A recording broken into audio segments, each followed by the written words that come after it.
नमस्कार दोस्तों, मैं हूं शिवकांत गौतम। कभी आपने सोचा है कि अगर हम अपनी इस धरती से किसी भी जानवर को, किसी भी जीवित वस्तु को अगर हटा दें तो उसका असर क्या होगा? कई शोध जो है, कई रिसर्च ये कहती हैं कि अगर पृथ्वी से कोई भी जीव, सिर्फ एक जीव को छोड़ के कोई भी जीव अगर मर जाता है, हट जाए, जैसे मक्खियां हैं, मच्छर हैं, तो उसका गहरा असर पर्यावरण पर पड़ता है।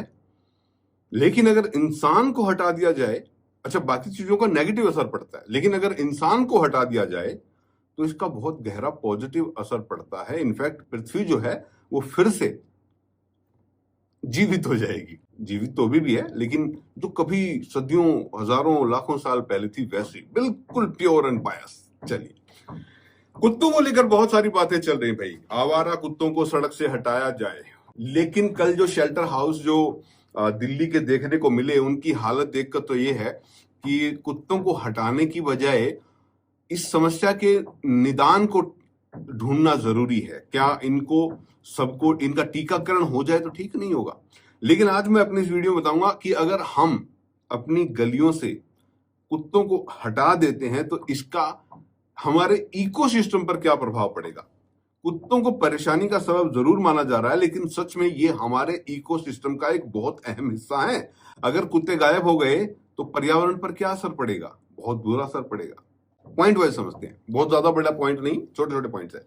कचरे का प्रबंधन और स्वच्छता की बात जब हम करते हैं तो कचरे में से कुत्ते खाना ढूंढते हैं। कल मैंने आपको अपनी वीडियो में बताया था कि कचरों के ढेर जो है उनको थोड़ा ठीक करना चाहिए, फैले हुए कचरे को, वहां पर कुत्ते ज्यादा रहते हैं। आवारा कुत्ते सड़कों पर फैले कचरे को खाकर हमारे शहरों को साफ करते हैं। अब बोलो ये कचरा तो खा नहीं रहे, खाना खा रहे, जी हाँ, लेकिन वो सफाई क्यों मायने रखती है? वो इसलिए कि कचरा जमा जो होता है उसमें जब हमारा खाना होता है, वेज या नॉन वेज, जो हम फेंक देते हैं, वो सड़ता है। सड़ने से कीड़े, मक्खे, मच्छियां जो होती हैं वो बीमारी का खतरा जो है ज्यादा बढ़ाती हैं, उसको वो खा लेते हैं। यानी प्लास्टिक और दूसरा कचरा वो छोड़ देते हैं। हालांकि कुत्ते कभी कभी वन्य जीवों पर हमला भी कर देते हैं, इंसानों पर भी हमला कर देते हैं, लेकिन अगर ये पूरी तरीके से गायब हो गए तो इसका सबसे डायरेक्ट असर जो पड़ेगा ना, वो पड़ेगा खेत खलिहानों पर। कैसे? चूहों और बाकी जो जानवर हैं, जो पैरासाइट टाइप हैं, उनकी संख्या जबरदस्त तरीके से बढ़ जाएगी। खुला खाना, खुली चीजें, सब चीजें जो मिलेंगी, उसके बाद क्या होगा? उनकी आबादी बढ़ेगी, फसलों को नुकसान होगा और बीमारियों का खतरा बढ़ेगा। कुत्तों का एक और मामला जो है कि स्टेरिलाइजेशन कर दिया जाए, इससे भी दिक्कत होगी आगे चल के।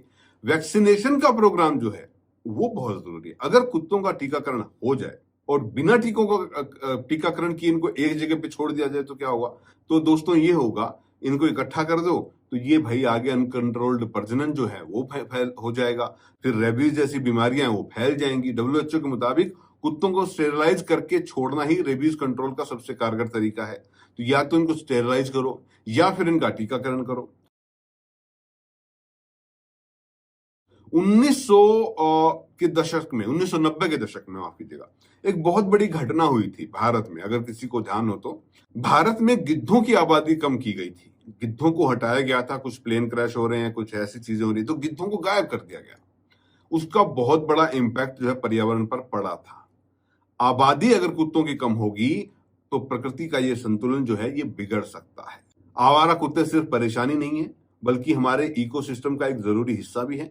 बेहतर होगा कि हम इन्हें हटाने की बजाय इनका प्रबंधन करें, इनका टीकाकरण करें, स्टेरिलाइजेशन कैंपेन शुरू करें। अगर ये सब करेंगे तो शायद दिक्कतें दूर हो। दूसरा ये भी चीज है भाई कि हम इंसान जो है कुत्तों से कह रहे हैं कि कुत्ते काट रहे हैं, मार रहे हैं, तो इंसान भी तो मार रहा है, जाओगे कहां पे? ये धरती जितनी हमारी है उनकी भी है।